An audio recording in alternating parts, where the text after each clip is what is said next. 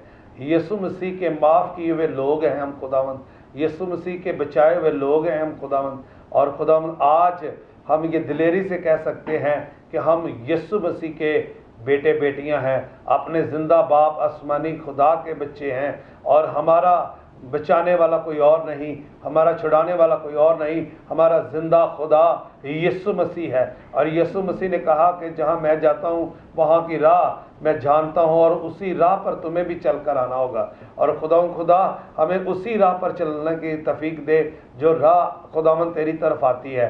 हमें खुदावंद उन राहों से नहीं जाना जहाँ हलाकत और मौत है, बल्कि उस राह में जाना है जहाँ हमेशा की ज़िंदगी है। और हमेशा की ज़िंदगी देने के लिए ही तेरा बेटा यीशु मसीह आया है। और इस ज़िंदगी के प्रोग्राम में भी खुदावंद जबकि ज़िंदगी की बातें हो रही हैं, तो यकीनन खुदावंद तेरा कलाम ही ज़िंदगी है, और जहाँ भी हम खोलेंगे, जहाँ से भी हम कलाम पढ़ेंगे, वहाँ पर ही ज़िंदगी की बात शुरू होती है।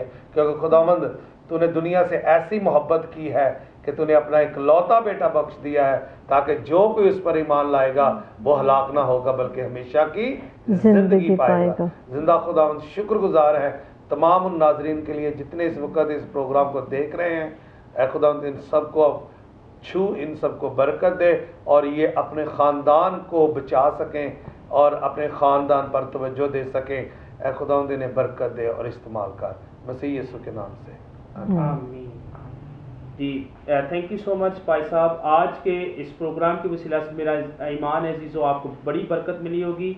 ज़रूर अबंडेंट लाइफ टीवी को और उसकी सारी ट्रांसमिशन को अपनी दुआओं में याद रखें। और जैसा कि मैं हर प्रोग्राम में आपसे एक बात ज़रूर कहता होता हूँ कि आपके दिए गए तमाम उन हदियाजात को जो आप बीज बोते हैं उसके वसीला से ये कलाम दुनिया के कोने कोने तक पहुँचता है। और हम खुदावंद का शुक्रिया अदा करते हैं कि अबंडेंट लाइफ टीवी की नशरियात मोर देन 100 कंट्रीज़ में देखी जा रही हैं, जिसमें यूरोप है, अफ्रीका है और एशिया है। और इसके साथ साथ हमारे मुल्क पाकिस्तान में मुख्तलिफ शहरों में ना सिर्फ सेटेलाइट के वसीला से लोग डिशेस पर देखते हैं, बल्कि मुख्तलिफ शहरों में जो लोकल केबल ऑपरेटर्स हैं मैं उनका भी शुक्रिया अदा करता हूं कि उन्होंने अबंडेंट लाइफ टीवी को अपनी केबल की जो केबल पर जो है उसको चलाया है। हम खुदा का शुक्रिया अदा करते हैं, जिसमें साहिवाल है, रिनाला खुर्द है, आरिफ वाला है और मुख्तलिफ इलाकों में जो है ये मुख्तलिफ केबल्स के ज़रिया से भी देखा जा रहा है। खुदावंद तमाम केबल ऑपरेटर्स को और उनके मालिकीन को जो है वो बरकत दे। और उसके साथ साथ अगर आप बीज बोना चाहते हैं अबंडेंट लाइफ टीवी की नशरियात के लिए, तो आप स्क्रीन पर दिए गए जैज़ कैश नंबर पर अपने हदियाजात और दयकी भेज सकते हैं, ताकि आपके हर एक उस बीज को जो आप बोते हैं उसके वसीला से नशरियात में जो भी कलाम सुनाया जाता है, अगर एक भी जान यीशु मसीह को कबूल करती है तो मेरा ईमान है उसके वसीला से आसमान पर बड़ी खुशी होती है। तो ज़रूर आप अपने बीज को जो है जैज़ कैश नंबर पर भेज सकते हैं। इसी तरह से अगर आप ईस्टर के हवाला से कोई भी गीत चलवाना चाहते हैं तो ज़रूर आप हमारे व्हाट्सएप नंबर पर जो आपको स्क्रीन पर नज़र आ रहा है, आप उस गीत को जो है व्हाट्सएप कर सकते हैं, या व्हाट्सएप के ज़रिए से आप हमारी टीम के साथ जो है वो रब्ता कर सकते हैं। ये गीत जो है वो फ्री ऑफ कॉस्ट, कोई इसके लिए हदिया नहीं है।